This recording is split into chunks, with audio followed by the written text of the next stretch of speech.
하이델베르그 25주일 65문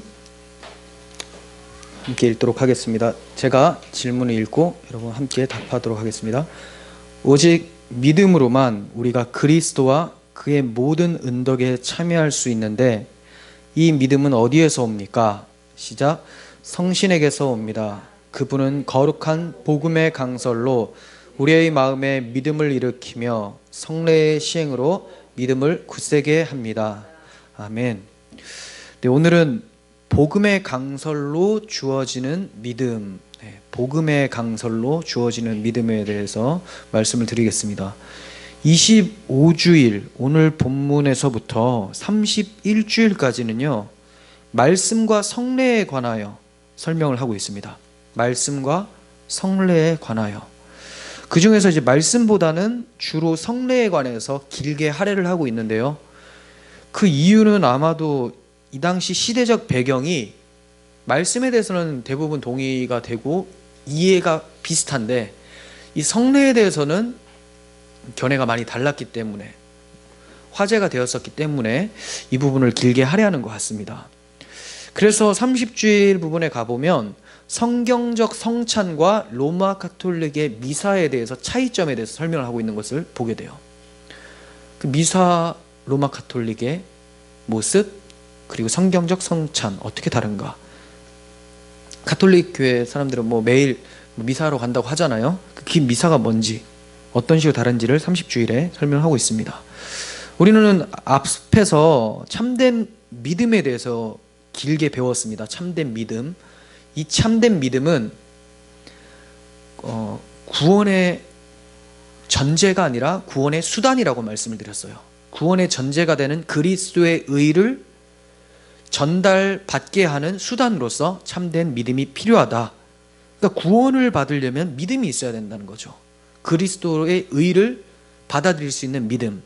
그런데 오늘 본문 25주일 65문에서는 이 참된 믿음이 어디에서부터 오는가를 질문하고 있습니다. 어디에서부터 오는가? 여기에 대한 대답에서 성신에게서 옵니다. 성령으로부터 믿음이 옵니다. 이렇게 답을 하고 있는데 여기서 그치는 게 아니에요. 성령으로부터 오는데 성령이 그냥 믿음을 툭 이렇게 주시는 것이 아니라 성령이 사용하시는 수단이 또 두 가지가 있다고 얘기를 해요. 그게 바로 복음의 강설과 성례의 시행이다. 이렇게 두 가지를 얘기를 하죠. 성령께서 믿음을 주시는데 복음의 강설을 통해서 성례의 시행을 통해서 믿음을 주신다. 그러니까 여러분들이 난 믿음이 없는 것 같아요 라고 하면 뭘 떠올려야 돼요? 성령을 의지해야 돼요. 근데 성령을 의지할 때 마구잡이로 그냥 의지하는 것이 아니라 그분이 사용하시는 도구 있죠. 복음의 강설, 성례의 시행을 굳게 붙잡고 잘 사용해야 된다는 거죠. 그래야지 믿음이 점점 커지게 되고 굳세진다는 것을 말씀합니다. 오늘은 두 가지 도구 중에서 첫 번째 거 복음의 강설에 대해서만 말씀을 드리고 이제 성례의 시행은 이후에 좀 긴 시간 동안 말씀을 드리도록 하겠습니다. 먼저 성신께서 믿음을 일으키시고 굳세게 하시는데 믿음, 많은 이들이 믿음을 자기 의지로 가질 수 있다고 생각을 하죠. 그래서 너 왜 이렇게 못 믿냐? 그런 얘기 해본 적 없으세요? 왜 이렇게 믿음이 없냐? 다 한 번씩 해보셨을 거예요. 그런데 그것은 나는 내가 믿었다라는 그 나의 의지를 신뢰하는 그런 발언이죠. 순간적으로 우리는 실수할 수 있지만 이것이 잘못되었다라는 것은 빨리 눈치채고 믿음이 없는 사람들을 위해 기도하고 방금 내가 한 발언에 대해서 믿음 없음을 고백함으로써 하나님께 기도해야 되겠죠. 하지만 믿음은 오직 성신께서 주신다. 사람의 의지가 아니라 성신께서 주신다라고 우리 신앙고백서가 얘기를 하고 있어요. 성신께서만 사람의 마음에 믿음을 일으키실 수 있습니다. 왜냐하면 인간은 죄로 인해서 오염이 되어버렸죠. 죄로 인해서 하나님께 대하여 죽어 있습니다. 하나님을 향하지도 않고 보려고 노력도 안 해요. 그러니까 하나님을 향한 믿음을 인간이 타락한 의지를 가지고 어떻게 시행할 수 있냐 이거죠. 그런 믿음을 갖고자 하지를 않는데 갖고 싶어도 못 갖는 판에 하나님께 나아가야 되고 하나님을 믿어야 된다는 이유조차 모르기 때문에 절대로 성립이 안 되죠. 각주 1번을 보시면 고전 12장 3절 보십시오. 그러므로 내가 너희에게 알게 하노니 하나님의 영으로 말하는 자는 누구든지 예수를 저주할 자라 하지 않고 또 성령이 아니고서는 누구든지 예수를 주라 시인할 수 없느니라. 네, 하나님의 영이 아니고서는, 성령이 아니고서는 예수님을 주라 시인할 수가 없다. 그럼 성령을 받지 않고 성령의 도우심이 없는 사람들은 하나같이 뭐라고 합니까? 예수를 주가 아니라 저주할 자로 인식한다는 거예요. 예수님을 저주할 자. 성령이 아니고서는 내가 막 팔팔 살아있거든요. 근데 예수님은 나를 죄인이라고 얘기하시는 분이기 때문에 그분을 저주할 자로 인식을 하게 된다는 거죠. 자기의 의지를 가지고 믿으려고 하는 사람들은 예수님을 주로 믿는 게 아닙니다. 저주할 자로 믿어버리게 된다는 거죠. 여러분들이 지금 예수님을 믿고 주로 시인하고 있다면 여러분들의 믿음 어디서부터 온 겁니까? 성신에게서 왔습니다 라고 볼 수가 있는 거죠. 인간은 하나님의 심판대 앞에서 하나님이 인정하시는 의로움을 가지고 있어야지만 심판을 면할 수가 있습니다. 그런데 이 하나님께 인정받는 의라는 것은 오직 믿음으로만 주어진다고 했어요. 하지만 이 믿음도 우리가 발생시키는 것이 아니라 오직 성령으로 발생이 되는 것이죠. 즉 인간은 자신의 구원을 위해서 믿음의 주인이신 성령님을 굳게 전적으로 의지해야 된다는 것을 우리는 배우게 돼요. 교회에서 똑같이 복음의 말씀을 들어도 이 말씀이 뿌리가 내리는 사람이 있고 말씀이 귓등을 스치는 사람들이 있죠. 왜 그렇습니까? 주권이 성령께 있기 때문에 그래요. 잘 들으려고 나왔지만 마음속에 새겨지진 않아요. 귀로 들어가는데 가슴으로 안 내려오고 들어왔다가 그냥 귓등으로 다시 나가죠. 왜 그렇습니까? 성령의 주권입니다. 근데 여기서 주의해야 될 점이 있어요. 많이 말씀을 드리지만 이런 교리를 악용한다는 거죠. 악용. 그러니까 성령께서 우리 믿음의 주권을 가지고 계신다라는 것은 의도가 뭡니까? 성령께 내 믿음에 대해서 감사하게 하기 위해서, 겸손하게 하기 위해서 가르쳐 주시는 교리잖아요. 근데 이것을 악용해서 내가 믿지 못하는 것은 성령께서 믿게 하지 않기 때문에 믿지 못하는 거다. 내 책임이 아니다. 하나님 알아서 해주세요. 라고 하는 사람들. 그러면 이렇게 한번 생각해 보세요. 왜 믿지 못한다고 했습니까? 허물과 죄로 죽었기 때문에 하나님을 향해서 마음이 안 간다고 했죠. 그러면 왜 허물과 죄를 지었습니까? 자기 욕심 때문에. 하나님이 선악과를 떠먹여 주신 겁니까? 아니면 아담이 따먹은 겁니까? 아담이 따먹은 거죠. 성령께서 입에 집어넣은 게 아니에요. 죄는 자기가 짓고 그 죄로 인해서 하나님께 대한 믿음을 갖지 않으려고 하는 것은 자기 자신인데 왜 나에게 믿음을 안 주냐라는 것 자체가 모순된 말이죠. 자기가 믿기 싫어서 하나님을 떠나고 싶어서 먹어놓고 그 먹은 결과가 하나님을 점점 싫어하게 되는 건데 왜 나에게 믿음을 안 줍니까? 하나님이 줘야 될 이유가 전혀 없어요. 믿음은 하나님께 왜 안 주십니까? 라고 하는 것이 아니라 믿게 되었을 때 감사하라고 주는 거예요. 하나님은 우리에게 믿음을 주실 이유가 전혀 없어요. 단지 우리를 불쌍히 여겨 주심으로 하나님께서 은혜로 주시는 것이지 믿음을 왜 안 주냐고 반문할 수 있는 사람이 아무도 없다는 거예요. 그래서 한마디로 하나님이 모든 사람들에게 믿음을 안 주시고 다 심판하셔도 하나님의 탓이 아니라 자기 죄 때문에 사람들은 죽게 된다는 것을 아셔야 된다는 거예요. 그 초점이 그렇죠. 내가 안 믿는 것은 내 잘못이라는 것을 인식하라는 거고 믿게 된 것은 나의 죄가 있음에도 불구하고 하나님이 나를 불쌍히 여겨주셔서 은혜로 믿음을 주셨다라는 것에 찬양하기 위해서 믿음을 주신다는 거예요. 이것을 아셔야 됩니다. 각주 2번에 해당하는 사도행전 16장 14절 봅니다. 사도행전 16장 14절. 두아디라 성 자주장사로서, 자주색 옷감을 파는 자죠, 하나님을 공경하는 루디아라고 하는 한 여자가 들었는데 주께서 그 마음을 열어 바울의 말을 청중하게 하신지라. 네, 두아디라에서 자주색 옷감을 파는 루디아라고 하는 여자가 바울의 말을 들었는데 마음에 새기기 시작하는 거죠. 근데 그 이유를 루디아가 참 잘했다라고 하지 않고 하나님께서, 그죠? 주께서 그 마음을 열어서 청종하게 하셨다라고 합니다. 여러분, 이 시간에 이 말씀을 듣는 시간에도 주님께서 내 마음에 문을 열어주셔서 이 말씀에 아멘하고 이해되고 순종할 수 있도록 믿음 주세요라고 가난한 심령으로 간구하지 않으면 우리는 이 말씀 그냥 슬슬 흘러가게 되는 거예요. 그래서 겸손한 마음으로 성령을 의지하시기를 바랍니다. 자, 답변을 봅니다. 성신에게서 옵니다. 네. 믿음이 어디서부터 옵니까? 라고 했더니 성신에게서 옵니다. 근데 수단이 두 가지라고 하죠.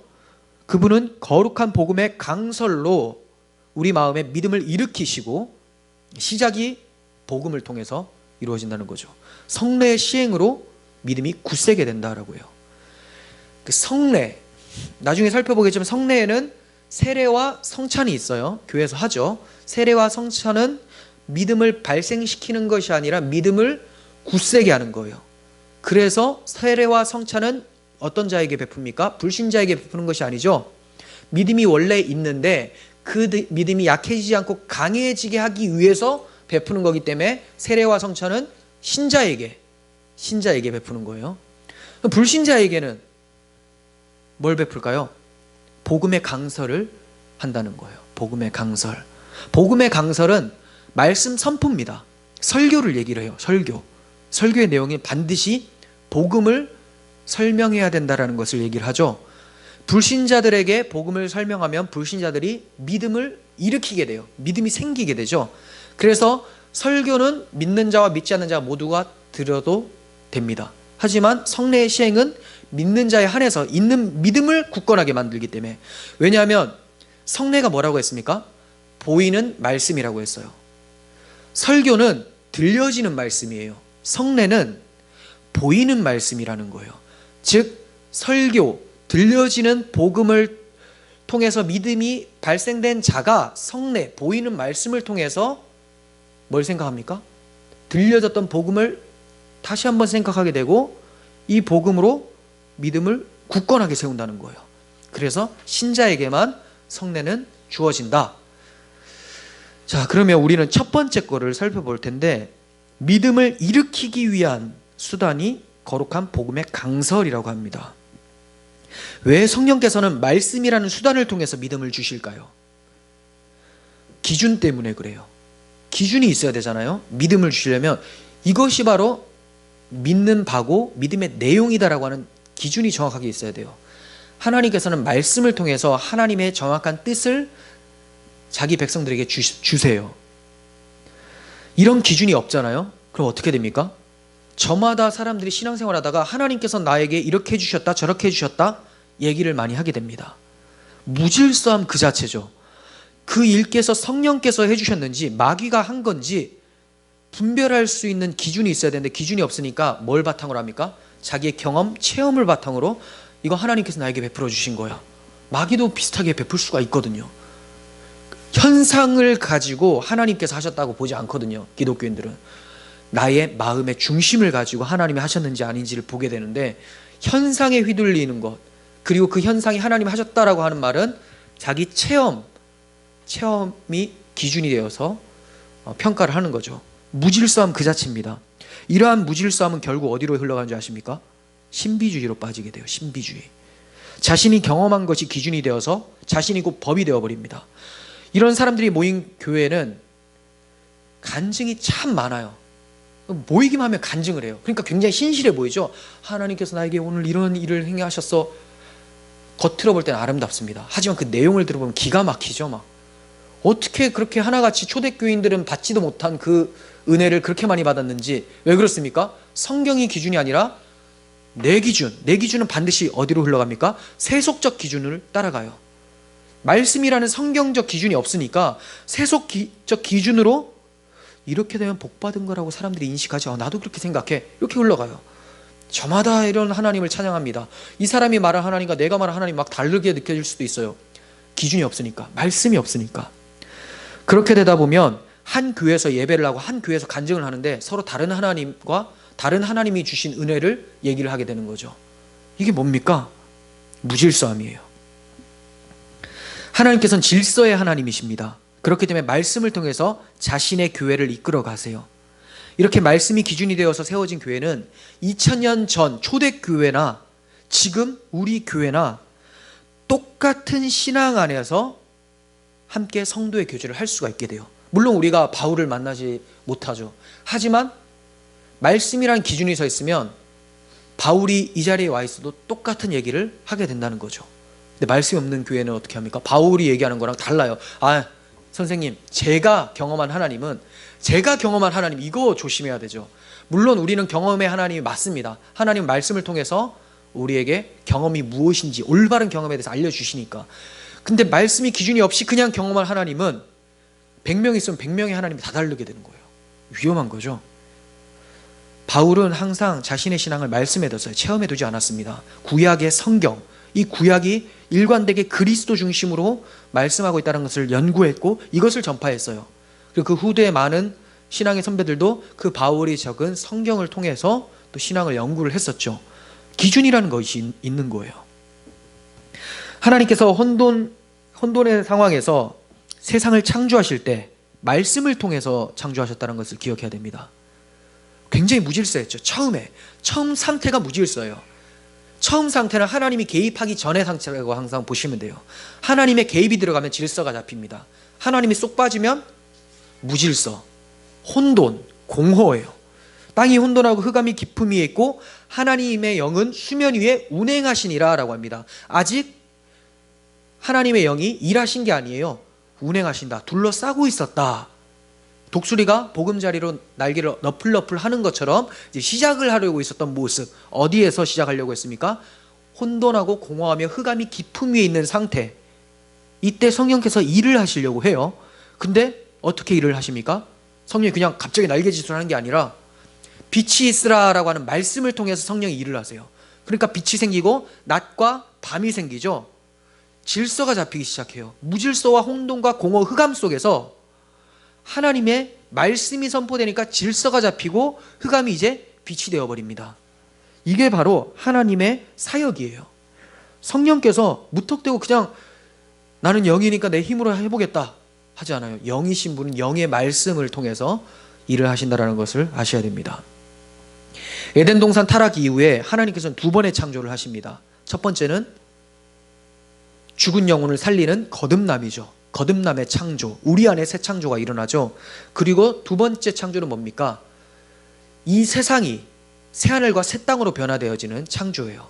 새하늘과 새 땅의 창조. 그러니까 타락의 과정을 그대로 거꾸러서 회복시킨다고 보면 돼요. 처음에 창조를 하시고 인간을 만드셨어요. 근데 인간이 타락을 하죠. 세상이 또 타락을 해버렸어요. 인간 때문에. 이제 회복을 뭘로 시킵니까? 인간을 회복시키고 이제 이 인간이 살 수 있는 세상의 창조를 시키는 거죠. 그러니까 인간의 회복, 거듭남은 있지만 세상 새 창조는 없다라고 하는 영지주의자들은 말도 안 되는 소리를 하는 거죠. 그러면 이 세상의 창조도 없었어야 돼요. 영만 있었어야 되는 거죠. 그대로 반복하는 거예요. 똑같이 하나님은 무너진 것을 다 회복시키십니다. 자, 그러면 우리가 오늘 좀 집중해서 살펴볼 것은 하나님이 처음에 행하시는 창조, 거듭남, 이 거듭남을 이제 우리는 다른 말로 믿음의 발생이라고 표현할 수가 있거든요. 이것에 대해서 말씀을 드리면 성경에서는 스스로 하나님을 떠나서 왕이 된 자들을 가리켜서 흑암에 사는 백성이라고 합니다. 이사야서에서. 그리고 찬송가에도 흑암에 사는 백성들을 보라 이렇게 있잖아요. 흑암에 사는 백성들은 빛이신 하나님을 떠난 자들을 얘기를 해요. 이 떠난 자들. 그런데 이런 자들에게 말씀이 선포되어지면 성령께서 이 말씀을 사용하셔서 빛의 자녀들로 만들어내십니다. 바울이 너희는 주 안에서 빛이라 빛의 자녀들처럼 행하라라고 말씀하잖아요. 원래부터 빛이었습니까? 흑암에 사는 백성인데 말씀이 들어가서 성령이 그 말씀을 사용했더니 너희가 빛의 자녀가 됐다. 이것을 얘기를 해요. 이게 바로 믿음이 일어나는 것을 말합니다. 에스겔 37장에서 여러분 잘 아시지만 그 마른 뼈 사건이 나오죠. 이스라엘 백성들이 마른 뼈와 같은 모습이 나와요. 바벨론 포로로 끌려가서 완전히 다 죽어있는 모습이 나옵니다. 마른 뼈. 그런데 이 뼈들에게 능히 살겠느냐 물었더니 에스겔이 나는 모르겠습니다. 하나님이 아십니다. 라고 했더니 이 뼈들아 살아나라 라고 말씀이 되어나자 뼈들이 살아나고 살이 붙고 힘줄이 생겨서 큰 군대를 이루었다라고 해요. 영혼을 살릴 수 있는 길은 성령께서 말씀을 사용하셔서 살린다라는 거예요. 여러분들이 천국을 살고 싶은데 이 땅에서 천국을 사는 느낌이 없어요. 왜 그럴까요?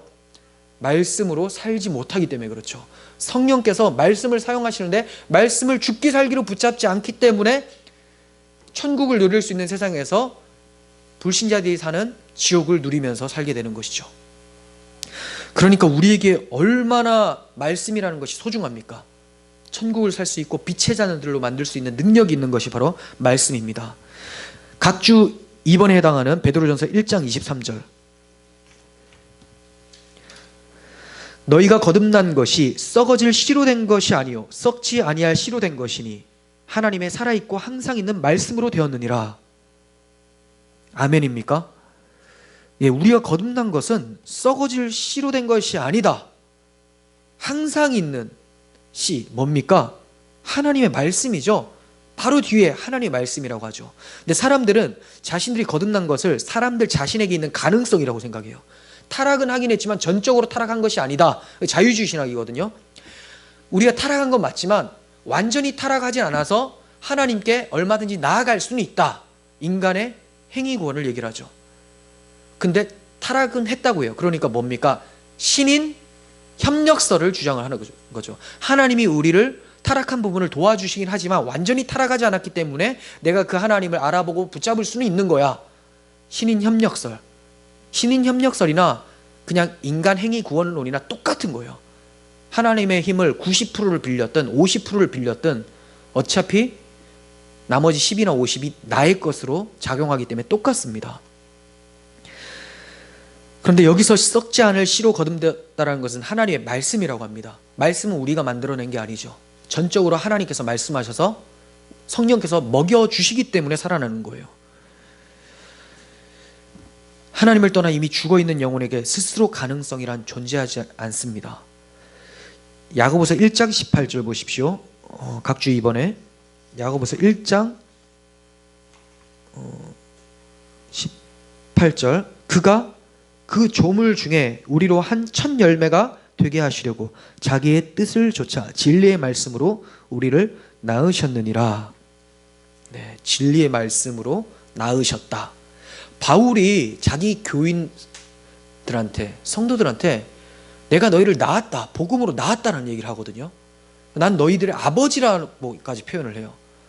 내가 자녀를 대하는 마음으로 이렇게. 왜 아버지입니까?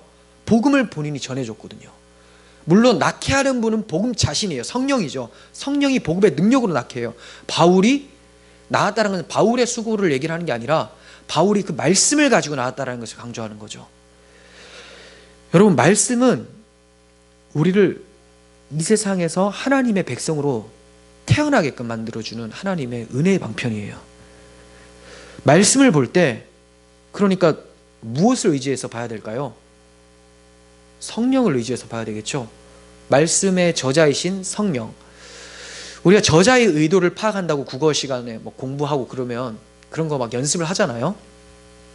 세상 사람들이 써놓은 저자의 의도는 국어 공부를 하고 하면 파악이 됩니다. 왜? 도찐개찐이니까 사람들이 생각할 만한 것을 쓰기 때문에 그렇습니다. 근데 하나님의 생각은 이게 공부한다고 될 일이 아니에요. 인문학을 많이 알고 있다고 해서 성경을 바르게 해석하는 게 아니에요. 그런 사람들이 바르게 해석한다고 해서 열심히 들고 팠는데 뭐가 나옵니까? 자유주의 신학이 툭 튀어나오는 거예요. 왜요? 성경의 저자이신 성령을 의지하지 않고 저자한테 묻지 않고 자기 멋대로 인간의 판단 기준으로 해석을 하니까 소설책처럼 해석을 해버리는 거죠. 어느 부분은 빼고 어떤 부분은 이건 맞는 것 같다. 또 이건 비유다. 이런 거는 없는 건데 그냥 어떤 신화를 가지고 들어와서 설명한 거다. 이런 식으로 얘기를 해요. 뭐 때문에 그래요? 성령을 의지하지 않고 굉장히 교만한 상태로. 교만한 상태로 성경을 보면 독약이에요, 이거. 죄인을 더 죄인되게 하는 것. 그리고 의인을 하나님을 믿는 자들이죠. 믿는 자들을 더 의롭다고 해주시는 것이 성경이에요. 극과 극이에요. 양날의 검입니다. 칼이라는 것이 영혼의 의사신 그리스도께 맡겨지면 우리의 병든 것이 회복이 돼요. 근데 실력 없는 이상한 강도에게 맡겨지면 어떻게 됩니까? 우리를 죽게 만드는 게 될 수 있어요. 성경을 누구한테 맡겨야 됩니까? 성경의 저자이신 성령께 맡길 때 우리의 영혼이 고쳐지는데, 자기 자신에게 맡겨주면 어떻게 됩니까? 우리 영혼을 죽이게 되는 거예요. 항상 성경을 볼 때, 또 말씀을 들을 때 겸손함을 유지하셔야 됩니다. 기도하시고, 하나님, 나는 내 힘으로는 하나도 이거를 깨달을 수 있는 능력이 없어요. 많이 배웠고 구속사나 뭐 이런 거 방법들은 배웠지만, 방법 배우면 뭐합니까? 나의 욕심이 끊어지지 않으면 이 방법을 엉뚱한 데 쓸 걸 뻔합니다. 주여 도와주세요. 이렇게 기도를 하셔야 된다는 거죠.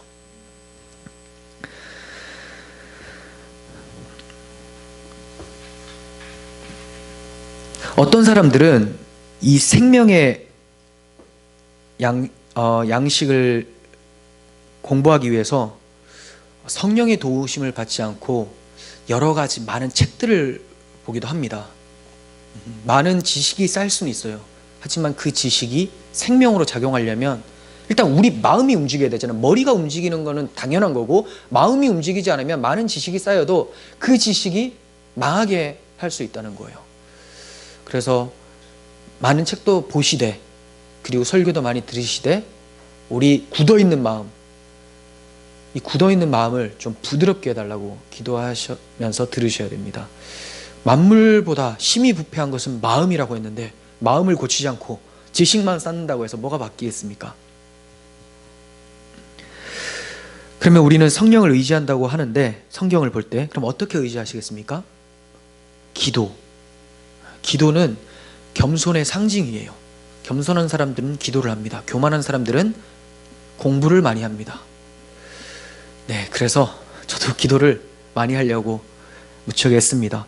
기도는 안 알아주거든요. 아무도. 하나님 앞에 서는 거니까. 공부는 티가 나거든요. 하지만 하나님의 재판장에서는 공부한 것이 티가 나는 것이 아니라, 기도하며 하나님 앞에 솔직한 고백한 것이 티가 나서 판결이 좌우된다는 것을 기억하시길 바랍니다. 우리 신앙고백에서 주의 깊게 봐야 될 표현들이 있습니다.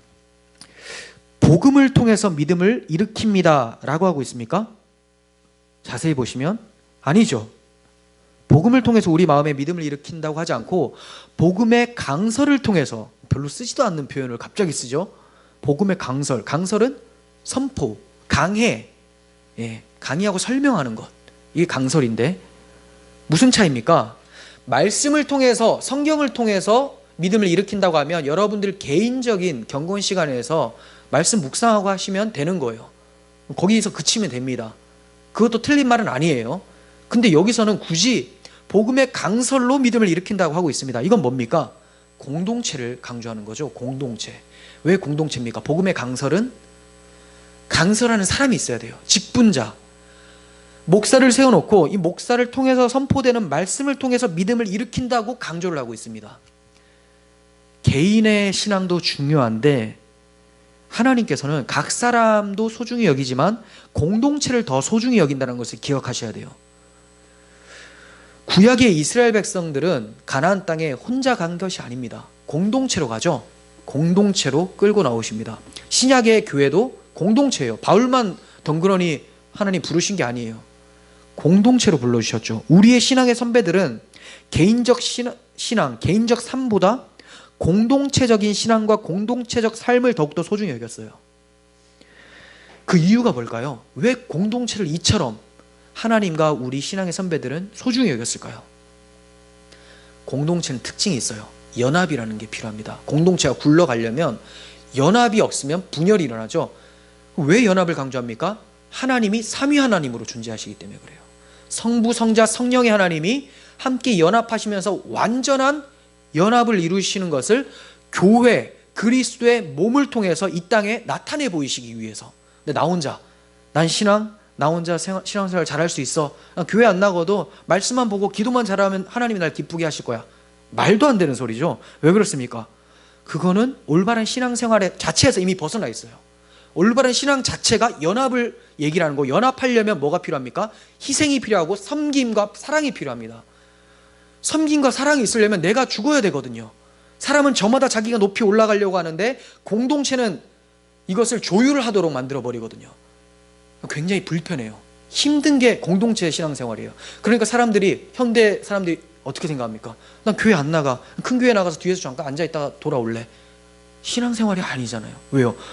공동체에서 하나님께서 주시는 믿음이 있거든요. 그리고 공동체에서 선포되는 말씀이 있거든요. 교회 나가지 않고 목사의 설교도 듣지 않고 공동체를 중요시 여기지 않으면서 집에서만 듣는 사람들도 있고, 유튜브로 집에서만 성경 열심히 보는 사람이 있습니다. 똑같은 설교일 수 있어요. 유튜브 설교도. 하지만 하나님께서 공동체가 아닌 이상 똑같은 유익을 주실까요? 그렇지가 않죠. 이 공동체에게 주실 유익이 있는 건데, 개인이면 다른 방향의 유익은 있을 수 있지만 공동체 유익은 잃어버립니다. 성장에 굉장히 방해가 됩니다. 신앙 성장에. 하나님께서는 당신께서 사랑하시는 사랑의 공동체, 교회에게 직분자, 목사를 허락해 주셨어요.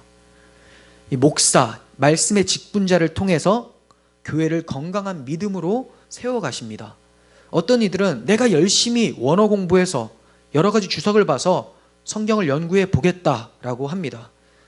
열심히 말씀을 연구하는 것은 너무나 소중하죠. 이건 누구나 다 칭찬받을 만한 일이에요. 하지만 이렇게만 하겠다라는 게 문제가 됩니다.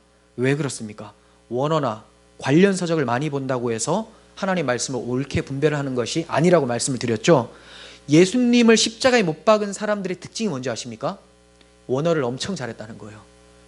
히브리 사람이죠. 히브리어 다 잘해요. 자기 나라 말이에요. 헬라 사람이죠. 헬라어 엄청 잘합니다. 성경도 많이 알아요. 심지어 구약 성경을 달달 외우고 있는 사람들이 예수님을 십자가에 못 박습니다. 그리스도께서 오셨는데 그리스도를 알아보지도 못하고 인정치도 않고 십자가에 죽여요. 공부를 많이 해서 그렇습니까? 공부를 많이 한다고 해서 그리스도를 영접했습니까? 아니라는 거예요. 하나님께서는 사도들과 교사를 두셔서 말씀을 선포하게 하심으로 초대교회를 이끌어 가셨어요. 이것은 사도나 교사가 더 뛰어나다라는 것을 얘기하는 게 아니에요. 하나님께서 이런 질서 가운데서 말씀이 선포되어지기를 원하신다는 거예요. 질서 가운데서. 이 질서가 왜 중요한지 아십니까? 그래야지만 교회에 믿음이 통일됩니다.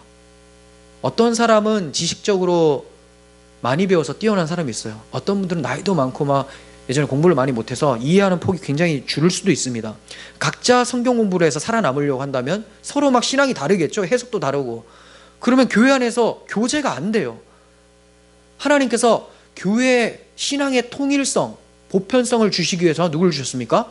목사를 주시는 거예요. 그럼 이 목사는 각 교인의 형편을 다 알아요. 지식의 정도도 압니다. 그러니까 너무나 큰 교회는 말도 안 되는 교회죠. 왜 그러냐면 각자 성도의 신앙 수준을 목사가 알아야 되고 여기에 맞춰서 이해할 만한 말로 설명을 하는 거예요. 공부한 것 한 사람이 하죠. 똑같죠? 그리고 먹이고 설명해 주는 것이 똑같이 알아들을 수 있는 강도로 합니다. 물론 조금의 차이는 있겠죠. 어떻게 다 똑같지는 않으니까. 하지만 최대한 동일하게 먹일 수 있도록 하는 것이 직분자의 역할이에요. 그러면 이렇게 성장된 교회는 어떻게 됩니까? 나름대로 혼자 공부한 사람들이 많이는 알겠지만 본질은 틀려지지가 않겠죠. 같은 말씀 안에 성장했기 때문에. 근데 이것을 무시하고 나 혼자만 하겠다, 목사 설교 필요 없다라고 하는 사람들은 신앙 자체가 다르게 생겨날 수 있다는 거예요. 하나님께서는 우리들의 연약함 충분히 아시기 때문에, 그리고 하나님께서 각자에게 주신 믿음의 분량, 지식의 수준도 다 다르게 주시기 때문에 한 사람을 세워서 또 각 교사들을 세워서 교회에게 공통적으로 말씀을 먹이기를 원하신다는 거예요. 믿음을 갖길 원하면서 설교 시간에 잠을 잔다든지 예배에 불참한다든지 한다면 믿음을 가질 수가 없죠. 아까 믿음이 어떻게 발생되는지 말씀을 드렸잖아요. 복음의 강설로 믿음이 일으켜집니다. 근데 복음의 강설을 할 때 자요. 믿음이 당연히 안 일어나겠죠. 자연스러운 거예요. 일어나면 그게 이상한 거예요. 기적이 일어났다는 거고, 그런 기적은 안 일어납니다. 근데 난 믿음이 왜 그런지 모르겠어요. 저는 알겠는데 왜 모르죠? 여기 딱 나오잖아요. 복음의 강설로 일어난다. 그리고 성례의 시행으로 굳세게 됐는데 성례 때, 성찬식 때마다 빠지는 경우들이 있는 사람들이 있죠. 그러면 믿음이 강해질 수 있는 조건이 하나도 없는데 어떻게 믿음이 강해집니까? 하나 방법이 있죠. 신비주의. 엉뚱한 믿음으로 강해집니다. 그러면 이제 그런 분들이 계속 교회를 다니면 교회가 혼란스러워지죠.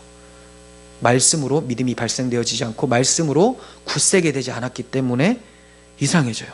그래서 우리는 말씀을 들을 때 정신을 똑바로 차리고 예배에 불참하지 않고 지각하지 않도록 노력을 해야 되는 건 당연한 거예요. 그냥 어떤 이웃 형제들에게 대한 예의를 넘어서는 거예요.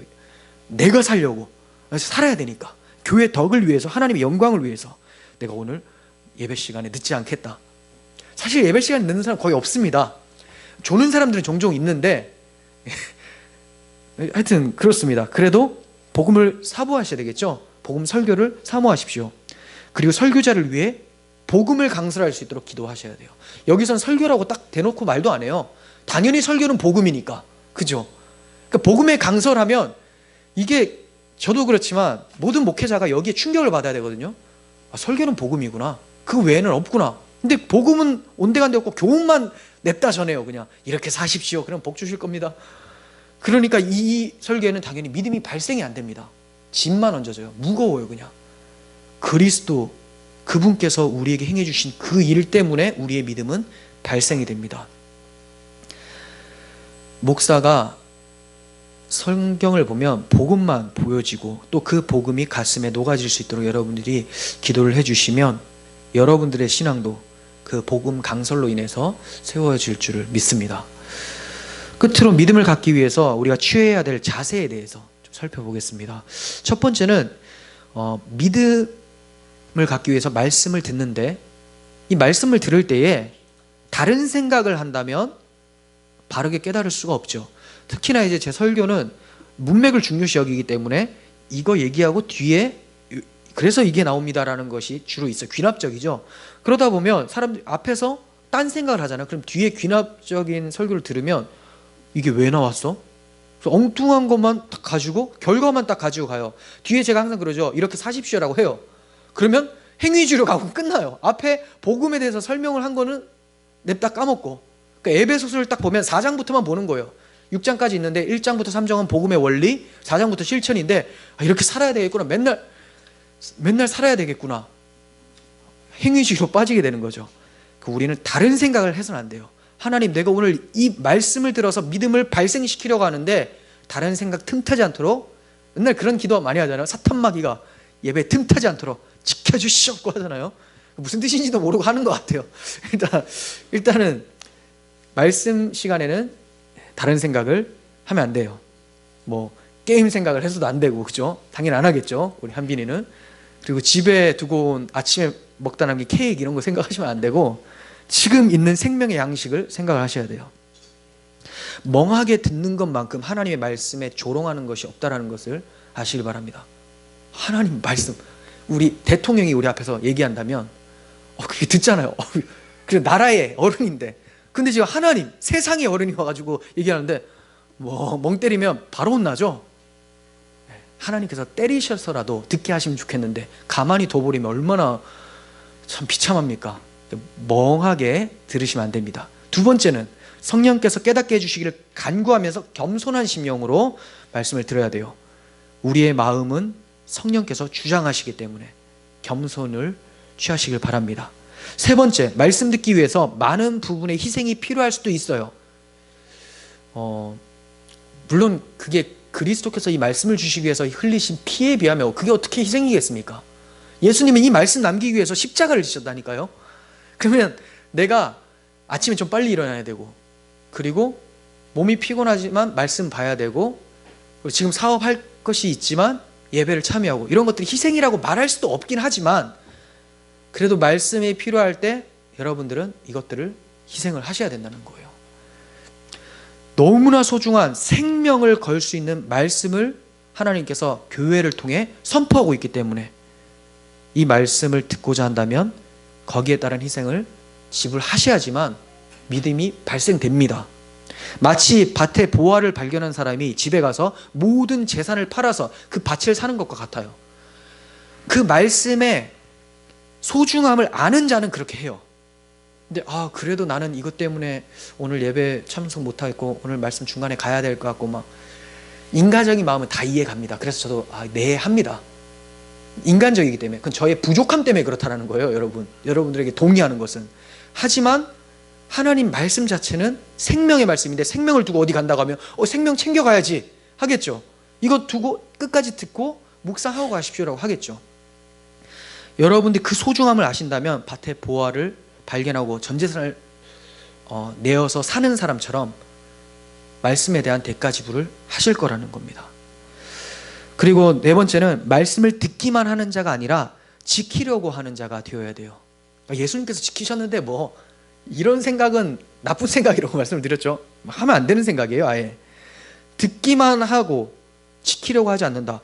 들었으니 지키고 싶은 마음이 발생하는 것이 그 지킨 자 예수가 내 안에 있다는 증거거든요. 이렇게 말씀이 요구하는 것이 있어요. 넌 이렇게 살라. 그래서 그리스도 생명이 너희 죽을 몸에서 나타나도록 해라. 성경에 이렇게 말씀합니다. 요구를 하죠. 근데 게을러서 완악해서 실천하지 않는 사람에게는 하나님께서 또 말씀해 주실까요? 할 이유가 없어요. 우리도 누구한테 조언을 해줬습니다. 이렇게 해야 돼. 그래야지 네 인생이 올바르게 나아가 했어요. 하나도 안 들어요. 게으르고 악해가지고 안 됐습니다. 그러면 또 해주고 싶습니까? 안 해주고 싶죠. 왜? 말하면 입만 아픈데. 하나님도 마찬가지예요. 안 해주고 싶은 거예요. 물론 하나님은 오래 참으세요. 하지만 의도적으로 끝까지 하나님 말씀을 듣기 싫어하는 사람들한테는 안 주십니다. 그게 벌이에요. 그래서 우리는 말씀을 듣고 지키려고 하는 자세가 있을 때 하나님 말씀을 더 깊이 깨닫게 된다는 겁니다. 다섯 번째, 예배 시간에 선포된 복음의 말씀을 쉽게 잊어버리지 마십시오. 교회 문 밖에만 나가면 설교 제목도 생각이 안 나는 사람들이 있어요.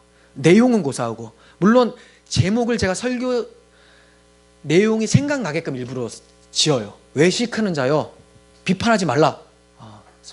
외식은 비판을 낳고 비판은 외식이고, 이게 생각나게 하잖아요. 그냥 멍하게 짓는 게 아닙니다.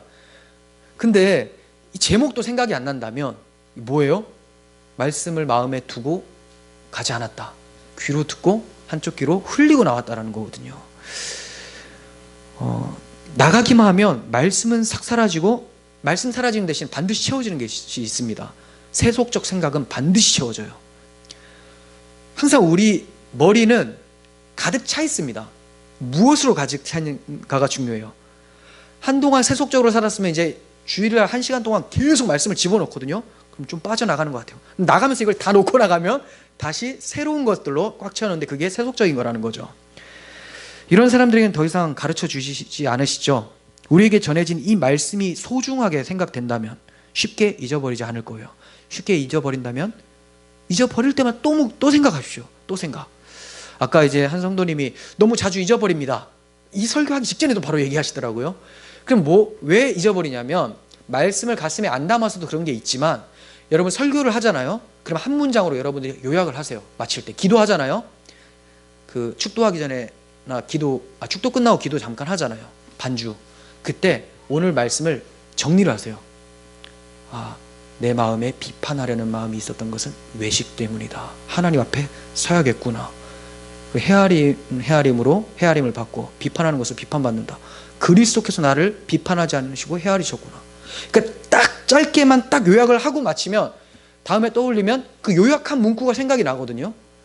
근데 이거를 이해만 하고 끝나면 설교 뭐였냐면 좋은 말씀이었는데 은혜 많이 받았다는 사람한테 물어보면 다 은혜를 말을 못합니다. 정리를 안 해서 그래. 정리.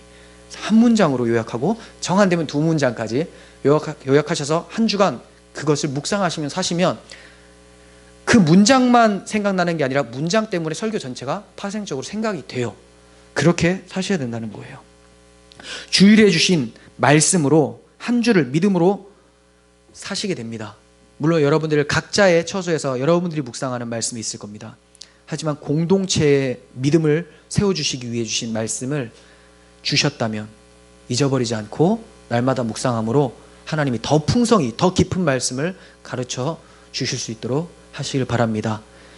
우리에게 믿음을 주시기 위해서 십자가를 지시고 말씀을 남겨주신 예수 그리스도께 감사드리면서 날마다 성신 의지하고 믿음 세워나갔으면 좋겠습니다. 기도하겠습니다. 거룩하신 하나님 아버지, 저희들 믿음이 없습니다라고 고백은 많이 하는데 그 믿음을 위해 주신 하나님의 은혜의 방편, 복음 설교는 등한시 여겼던 저희들입니다. 말씀에 대해서 더 깊이 사랑하지 못하고 말씀으로 나의 머릿속과 마음을 채우려고 하지 않았던 죄악을 용서해 주시고 이제 새롭게 말씀으로 출발하는 한 주가 되도록 도와주시옵소서. 예수님의 이름으로 기도합니다. 아멘.